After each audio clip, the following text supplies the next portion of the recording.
Mikhail noticed the windows, especially with how there are no windows on the south side. This was to deal with.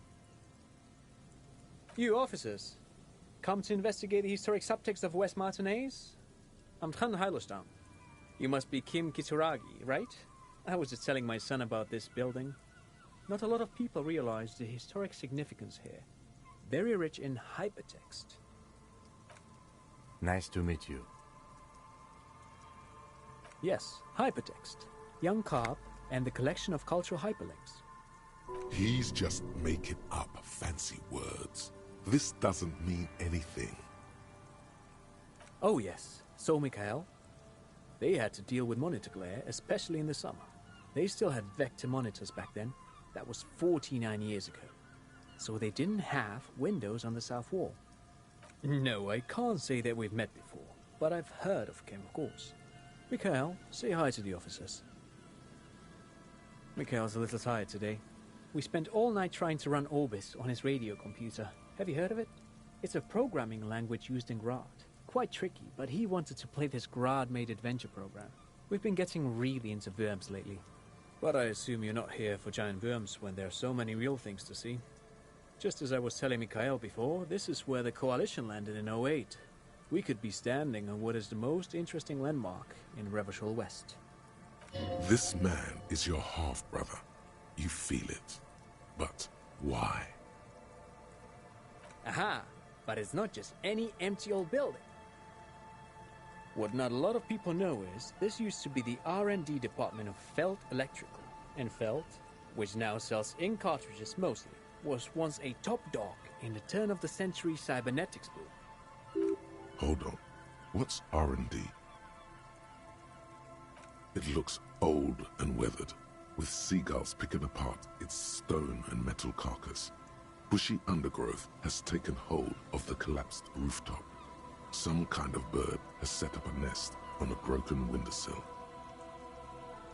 That's not surprising. Only a vestigial ink cartridge and ferrotate manufacturer remains. They started out as a midway electronics outfit in Königstein 2 centuries ago. After an aggressive move to Revachol, Feld became a global player in the emerging personal electronics market of the pre-revolutionary era. Still, Tricentennial was beating them in business machines. But Feld had an ace up their sleeve. Or should I say, they were developing an ace up their sleeve? I'm mixing my metaphors here.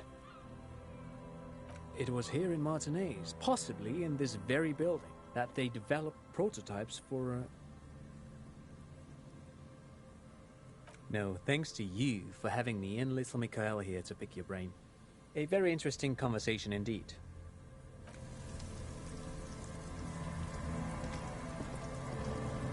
You see, a once bright mural towering above you. The signage has peeled off over the years, but you can still make out Feld Electrical R&D. A slogan used to intertwine with the loops a long time ago. Now, only a shadow of peeled letters remains. It says, tomorrow is just a whisper away. Looks like tomorrow never came.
pane of Eternite has been planted into the snow.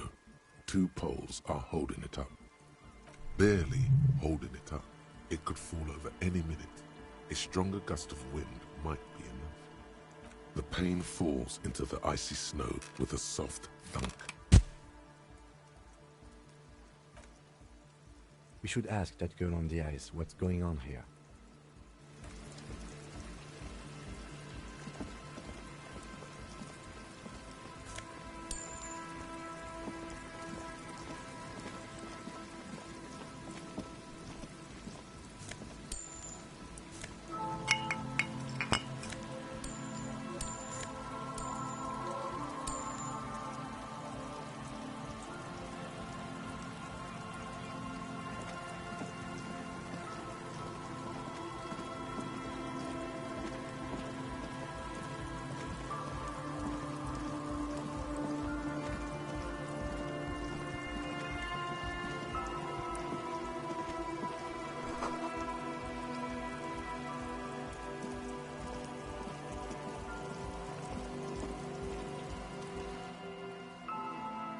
A shaggy-looking girl in her late teens or early 20s kneels on the ice with an electronic contraption in her hand.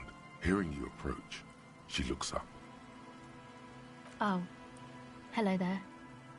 It's cold out here, but she's not wearing a hat. She must be freezing. Everyone knows drugs make you invulnerable to cold.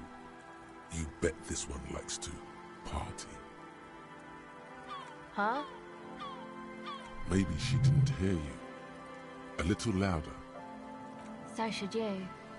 You don't have to do anything. I don't know, some kind of a store? Maybe a general store?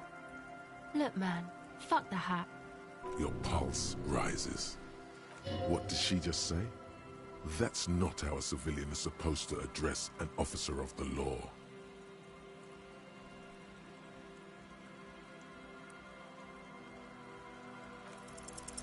Your eyes are fixed on her as everything gets very still. Dangerously so. She looks down, pretending to be busy with the device. Make her meet your eyes. The kid isn't arrogant. She's just afraid to look you in the eye. You already put her in her place. You're right. I shouldn't have sworn. I'm sorry. Her hair is dyed blonde, with dark roots showing. Most men wouldn't exactly call her pretty. There is a manliness to her, a coarseness. Okay.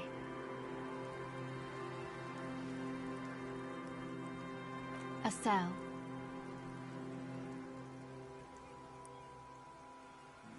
Okay, it's Burger. A very common name. You have little reason to doubt that's her real name.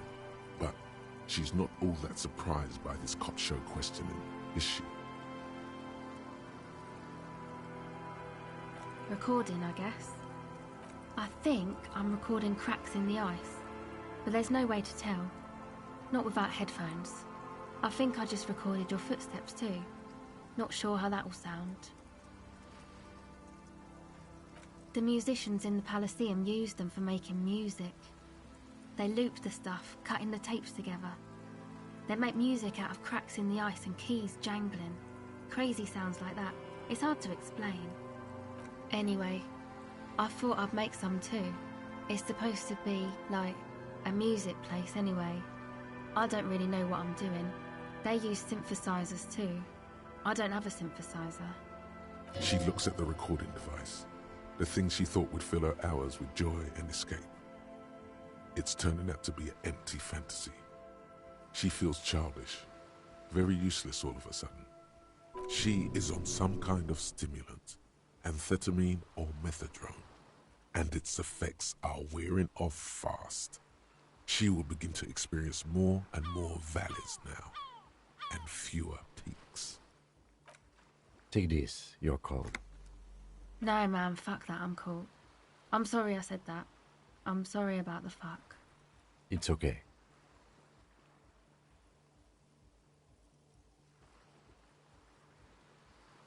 That. The boys think it could be a place, like the Palaceum or something. Stupid. It's really not going to be a Palaceum, that's for sure. Yeah, Andre and the guys, they're inside, in the tent. And why is that? They got too much stuff crammed in there. No room. Music stuff, mostly. Like this tape recorder, but bigger. And there's piles of it. That stuff is more expensive than I am. More expensive than any of us, really. Doesn't matter. I can take the cold. Go ahead.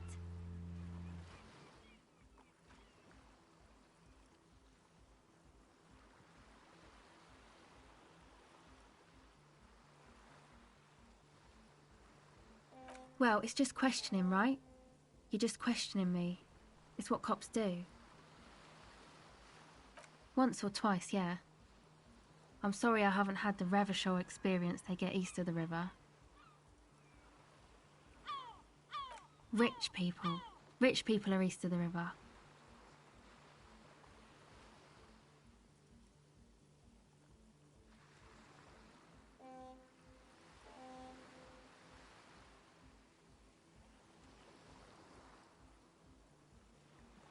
Aren't they? I thought they were as Vacholaire as any of us, just way richer.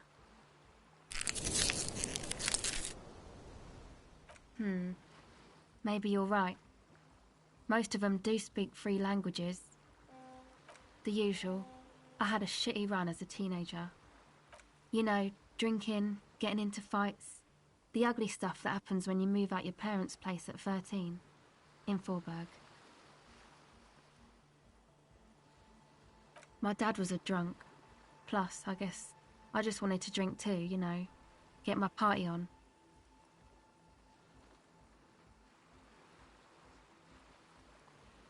She nods very cautiously.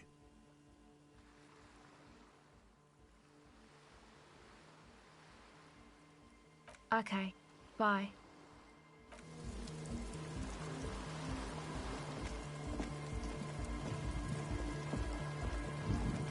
The tent is just tarpaulin fabric covering a pile of stuff. The flap is open. Inside, 3 young men are listening to some new form of music. It's like nothing you've ever heard. One of them looks at you. Come on, get in and close the flap behind you. The warm stuff's getting out. It's safe to assume this is their leader, or at least he thinks he is. Sorry, we barely have room for one. You go ahead. I'm too old for this. I'm actually not, he thinks. I just dislike delinquents. I'm sure you will feel right at home. I'll keep watch.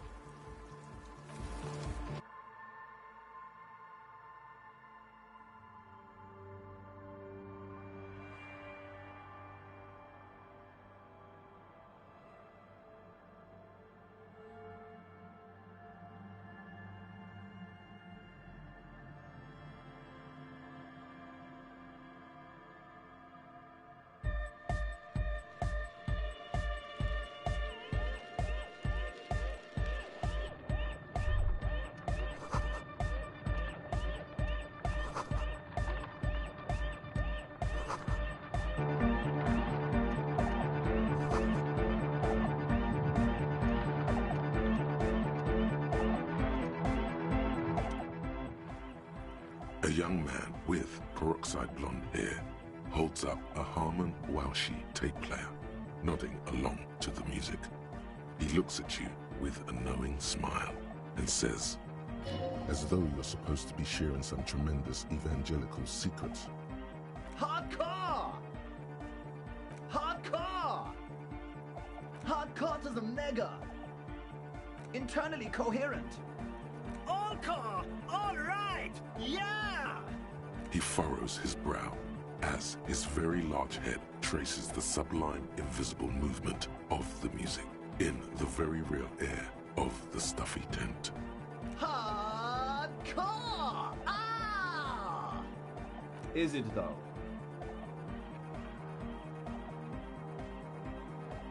But is it? I mean, really? Feels like you should reply with the very pinnacle of idiocy here, so that things get totally transcendent. but you haven't gotten there yet, so you don't know what to say. I am the mic enforcer. I am the chicks checker. Yeah! Could there have been a right way out of this garden of forking paths, you think?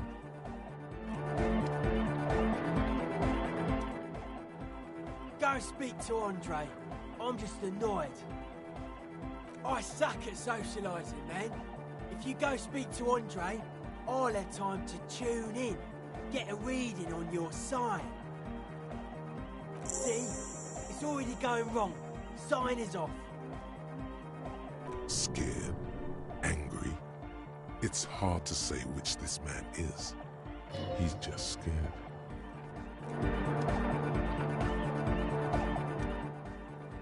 You see a youngish man bleaching the tips of his hair with a toothbrush. He puts the toothbrush down and extends his hand in greeting.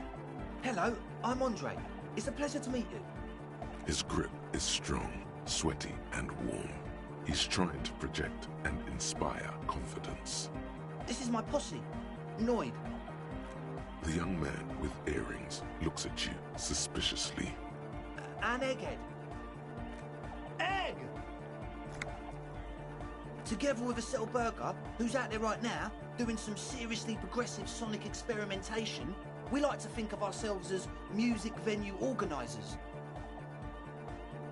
You see, we've been all over Jamrock North, prospecting for real estate to establish a new venue in.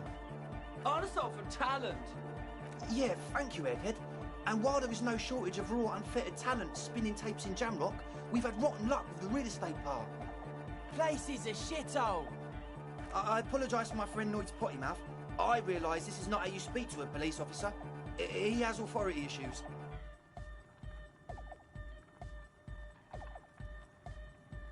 I will, lawman.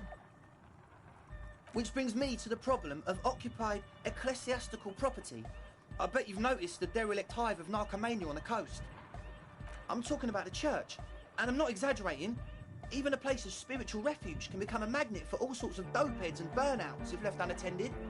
Dopeheads! Burnouts. Well, I'm sad to say, that's exactly what happened.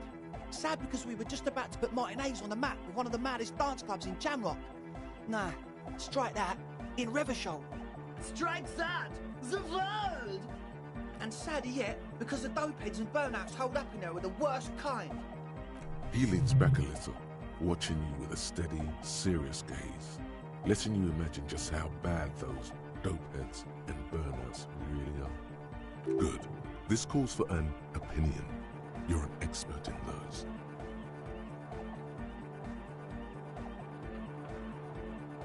Could be. We don't know for sure, but we do know they are spooky. You know, officer, you really should judge that for yourself. But keep in mind, their spookiness is the kind that keeps us from restoring this church into a community centre and a place of spiritual refuge. Also, they don't eat or clean the building. Shit's gonna collapse. People just want to spin tapes without them spooking it up. Place has bad signs. No one can dance like that. Thank you, Egghead. So you're gonna look into it, right? It should be a police matter. Getting them out. Whatever spooky stuff they're doing, I'm sure it's not what the Ecclesiastes meant their property for. All right, man. Andre's obviously very happy you took him seriously. The whole tent is. The boys exchange giddy looks.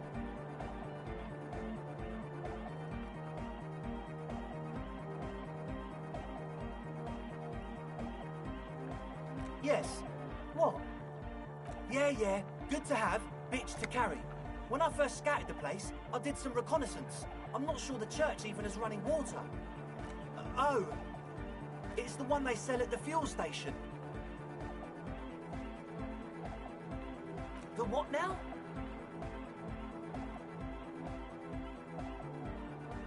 Oh, the old Ultra.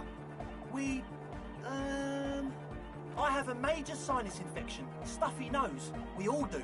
Shit's all blasted up. Winter, can't even breathe. Yes, that's all Nosefed's doing. Without the Noser, I'd be drowning in shit right now. Nosefed is the shit.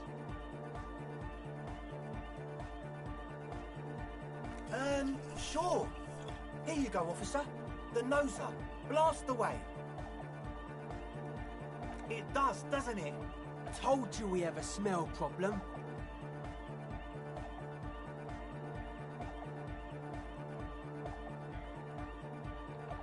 Ether? I don't smell ether. Do you, Noid? No. He sniffs the air, then shrugs. It doesn't take a forensic scientist to guess it's drug-related. They look and act like the kind of guys who've done their fair share. Unlike the girl outside, however, the boy's breathing is regular. Their jaws stay put and their pupils aren't dilated, so they're not under the influence currently. He nods enthusiastically, no doubt a little relieved.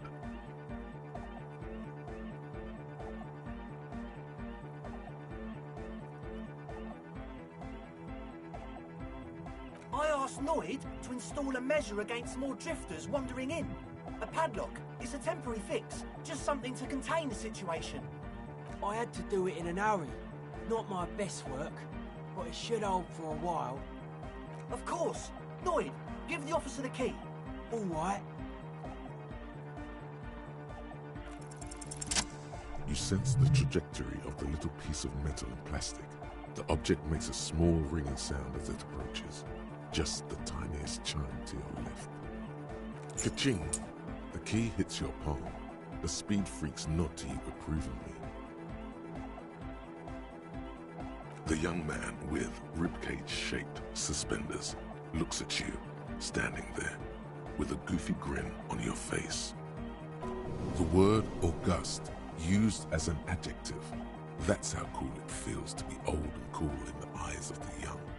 Let's face it, you're near death, yet bathed in the golden rays of stately grandeur, like a late summer's day, like a daddy-o, like a tequila sunset.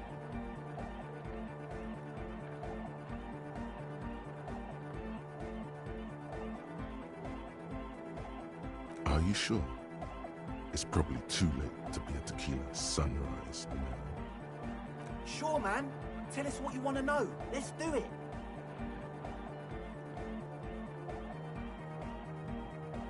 Mm-hmm. Sure, man. Tell us what you want to know. Let's do it. As always, we'll be right here, waiting patiently for the news. Yeah!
Hi again. So, how are things going?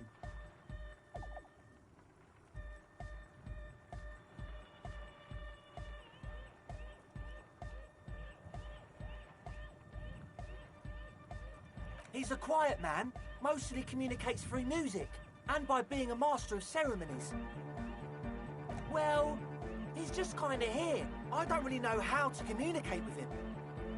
Yeah, sometimes, when I stumble and find my way into his centre, you have to hear a lot of hardcore to the mega first though. The man smiles mysteriously, choosing to let the beat speak for itself. As always, we'll be right here, waiting patiently for the news. Yeah!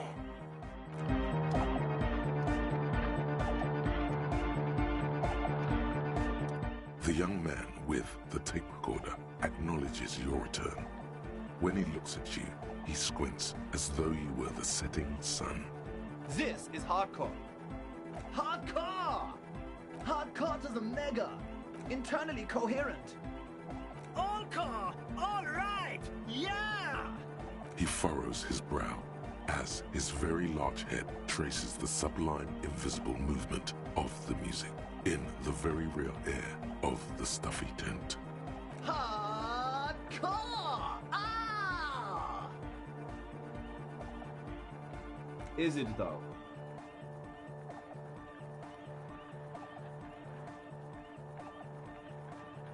One mind, one spirit. There's no other world. There's no other life.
Heavy wooden doors, more than twice your height, stand shut in front of you.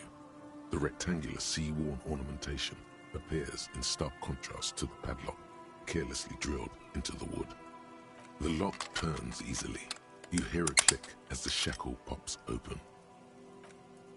Let's go.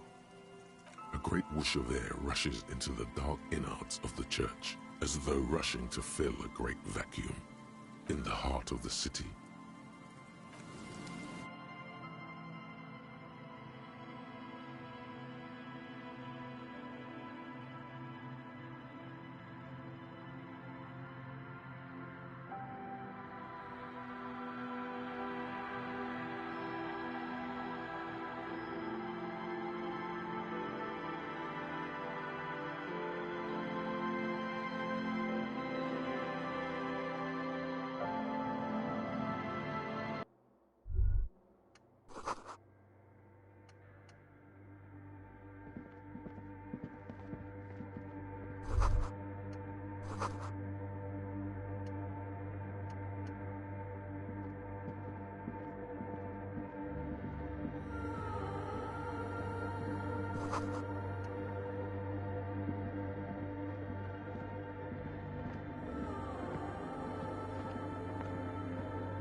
in white, silver, and apricot faience, the young mother of humanism stands above you.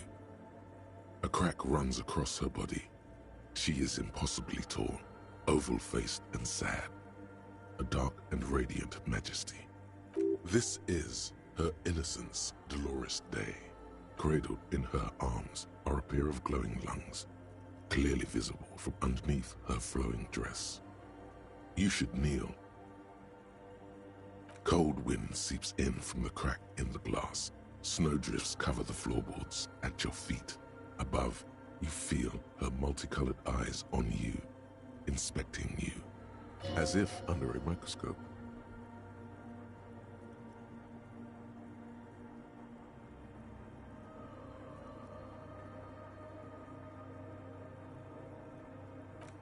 As that bitter thought passes through your head, the lieutenant draws an X-shaped cross from shoulder to shoulder with 3 fingers.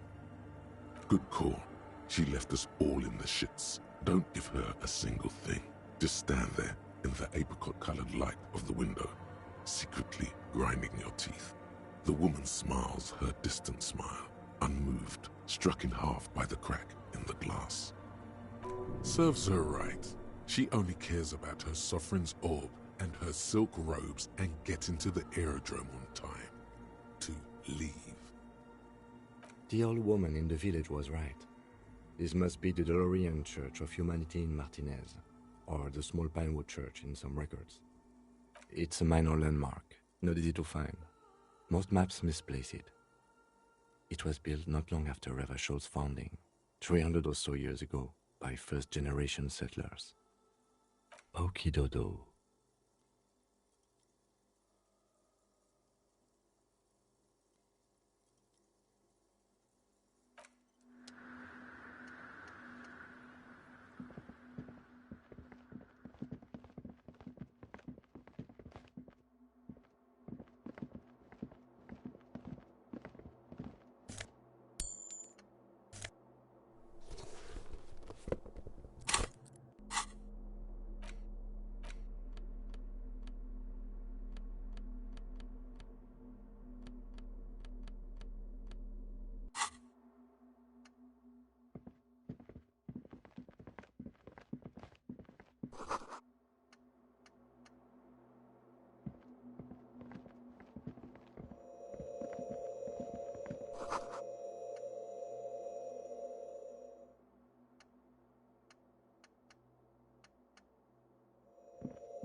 The silence in this part of the church, it's almost palpable.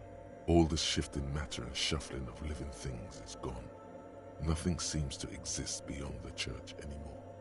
Maybe if you were to stand in just the right spot, even your footsteps would be completely silent.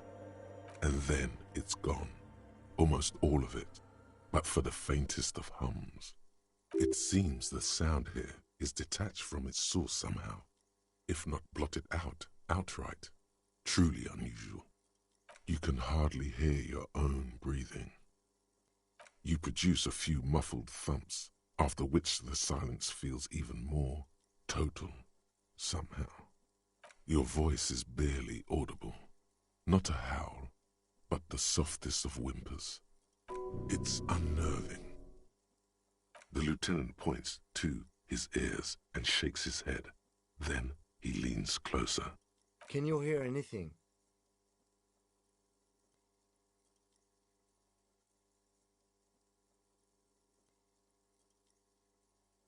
I wonder why the church was built with such strange acoustics. His detached tone conceals how uncomfortable he is.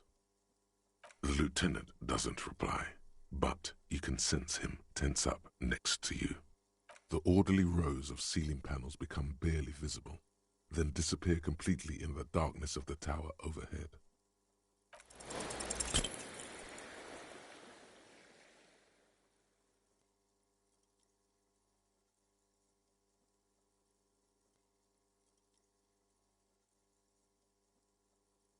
Just darkness without end.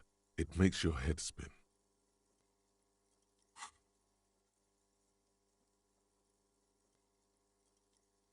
You see something hanging from the rafters, looking straight at you with dark eyes. Maybe it's possible to talk to it.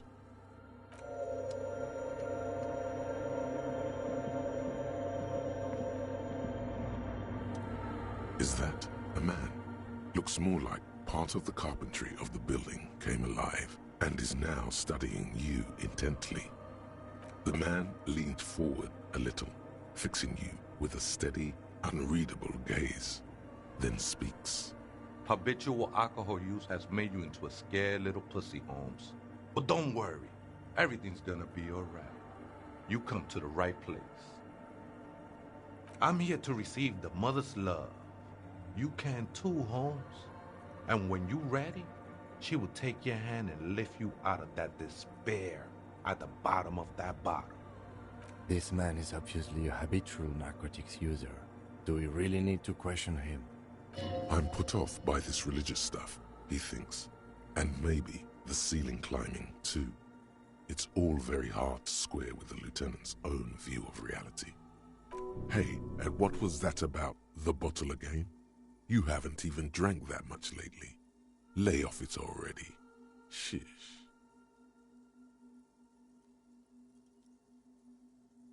Oh yeah, sure. You don't know anything about alcohol use. You got it all under control, Way. I could smell the control all the way over here.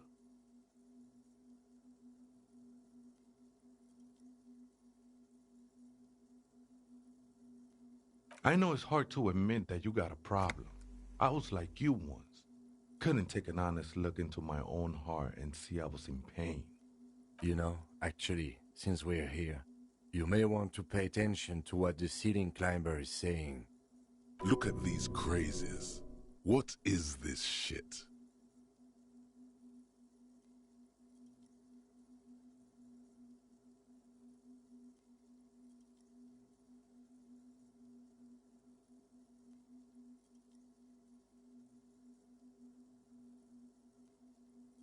It doesn't matter who I am, Way.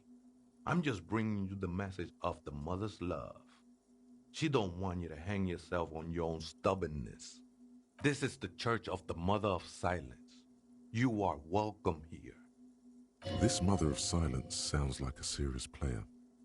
You might want to be careful until you find out what you're dealing with. ¿Other spooker? Oh, esa viejita es muy estudiosa. Don't know, Holmes.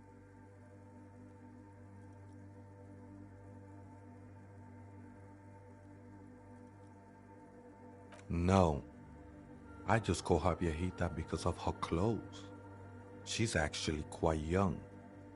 Or maybe not that young. Age is just one of the many masks we wear. You just have to wait until she comes back, or search through her radio computer.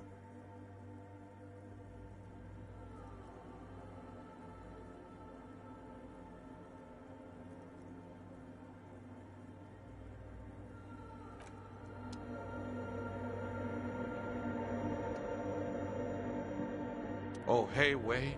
There's coffee in the back. Oh, wait. I meant the mother's love. The ones in the tent outside right? I see them, think they scared of me. Why not? They wouldn't bother me none. I'm usually way up there, imbibing. Ain't no music on earth that can reach where I go. Might even be nice to have some company. He said that in spite of himself. He's more attached to the human than he'd like to think.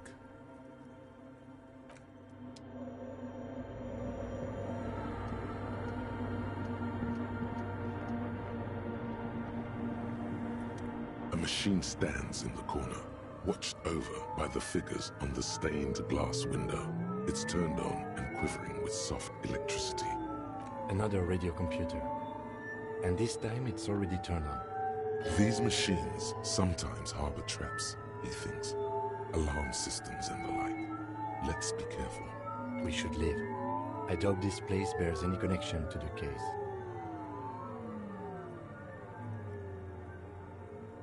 You see fluorescent play and print buttons on the keyboard. A hatch connected to the central compartment is wide open. The lieutenant says nothing. You see the machine's glowing frame reflected back from his diamond-shaped glasses. You're free to proceed. Behind the hatch sits a cube-like crisscross of filaments, smoldering in the dark like fireflies. Silver tape on the side says, in black marker, log. Another filament memory. Press play to talk with the repeater. Nothing happens.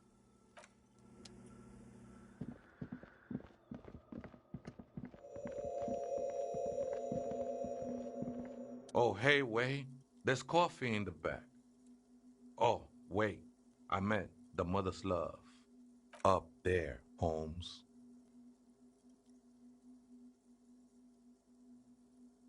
The sinewy figure lingers on the wooden beams, blending into the shadows. ¿Other spooker? Oh, esa viejita es muy estudiosa. Don't know, Holmes? No. I just call her viejita because of her clothes. She's actually quite young. Or maybe not that young. Age is just one of the many masks we wear. That's what I said, Holmes. Don't really follow her comings and goings. Just see her typing on her computer now and then. We got different interests. I'm afraid not, Ese. You just have to wait until she comes back, or search through her radio computer. This is a special place. There's a perforation in the world up there. A way out into nothingness. This church was built around it for purposes of veneration. I circled it, nurtured by the silence bestowed by the mother. One of these days, I'll be pure enough to go drink from it directly.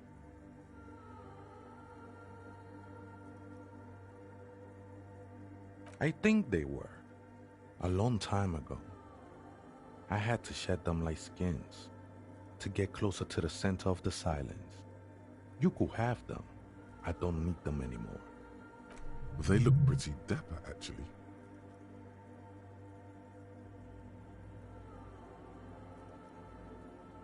No. There's a new god in town.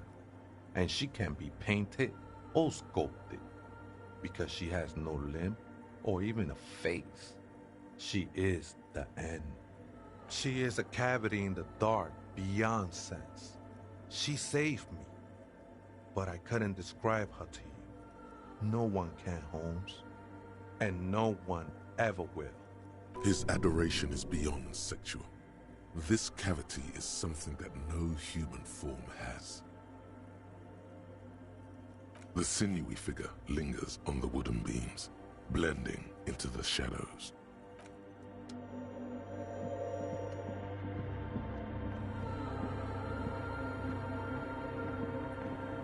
The machine's keyboard is still illuminated, revealing fluorescent play and print buttons.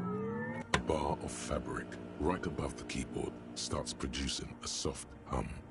The sound of static seeps through the machine's planar magnetic driver. Oh no, It was already glowing and now it's also making a sound? It's probably some alien CO-like technology. The static gets louder, slowly filling up the abandoned hall until a voice speaks out, crackling and old, cutting into the ear.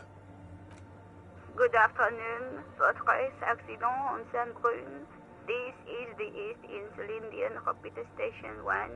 Please repeat, is this the personal log? The filament you have inserted into the core. I don't know, that's what I'm asking. Is this the personal log? Good. Please repeat the password. Let's look around. There's no use trying to guess the answer. Maybe he knows something.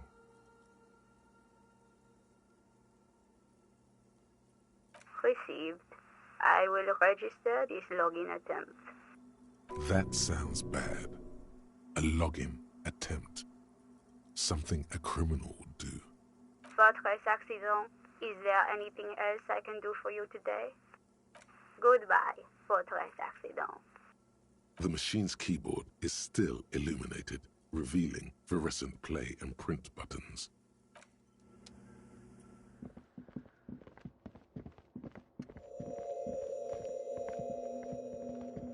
Oh, hey, wait. There's coffee in the back. Oh, wait. I meant the mother's love. Too many times, essay, you need it for something.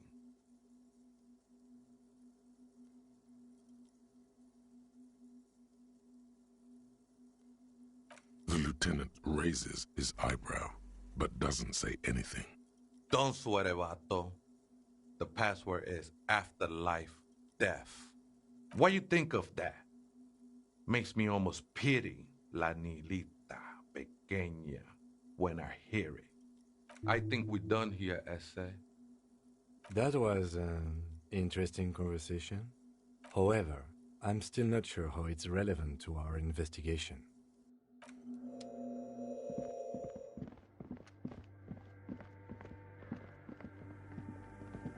The machine's keyboard is still illuminated. The speaker comes to life. Static seeps through the machine's planar magnetic driver. An old lady greets you. Her voice sounds 100 years old. Good afternoon, Fortress Accident on Saint-Brune. This is the East Insulindian Repeater Station 1. Please repeat, is this the personal log? Good. Please repeat the password. Good. I have unlocked the filament. After ending the call, please press print to access the filament. Fortress Accident, is there anything else I can do for you today? Goodbye, Fortress Accident. The machine's keyboard is still illuminated, revealing fluorescent play and print buttons. The printer prints out a long text document with dated paragraphs. It looks a bit like someone's journal. The first entry, made on the 4th of February, 51, by an unknown author, is short and concise. Arrived at the church, the door was boarded up, so I used the crowbar to get inside. Looks like the place has been deserted. Nothing out of the ordinary, but I'll ask around. Need to figure out how to get the electricity in. The lieutenant leans closer, scouring the printout over your shoulder. Just as you finish reading, he looks up, muttering under his breath. 4th of February. That's over a month ago. Whoever set up those machines has been here for quite a while. Our case? No, I don't think so. It must be some local eccentric. The machine's keyboard is still illuminated, revealing fluorescent play and print buttons.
A metal payphone under a yellow plastic dome. You could use it to call someone, unless you're out of change. You hear the tone. The machine is inoperable. Calling. Still calling. This feels wrong. Should you be doing this? End of tone. Someone picks up. Pierre? Is that you, Pierre?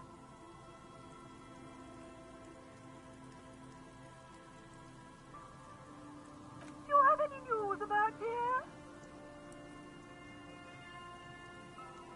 He's my sister's grandson. He used to visit me as a lad. Fine young man. But who are you then? A salesman of some sort? Modern goods are rubbish, and I can't afford them anyhow. It's a shame what you did to our country.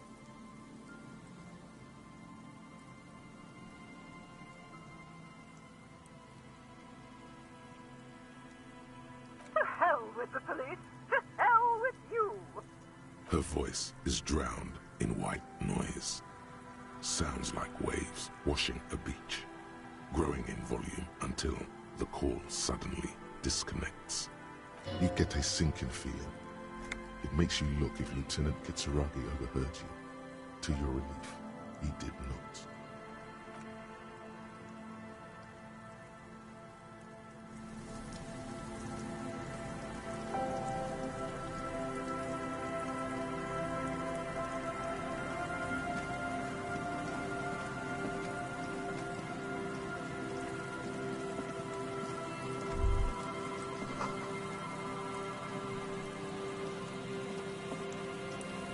Someone has left an unidentifiable article of clothing on this railing.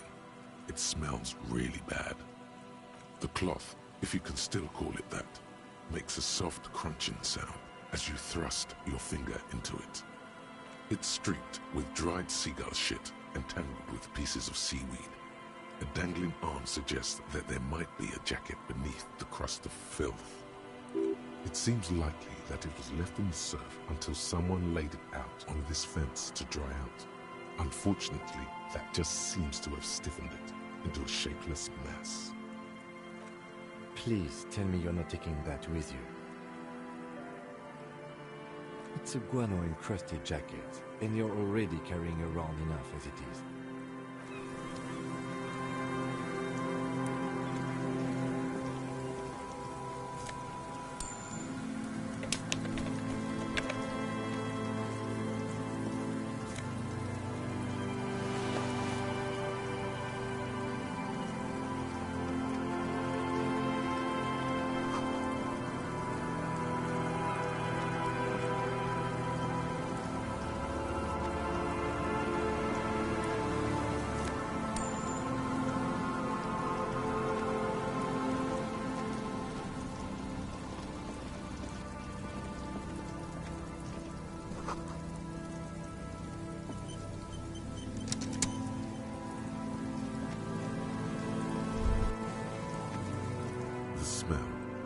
It's awful and familiar. It doesn't help. You can still smell it. Keep it in now. Don't overreact. Breathe. Don't you recognize it? That hideous pungency, that faintly cloying sweetness.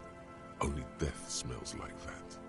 Something cold wakes in the pit of your stomach. Fear.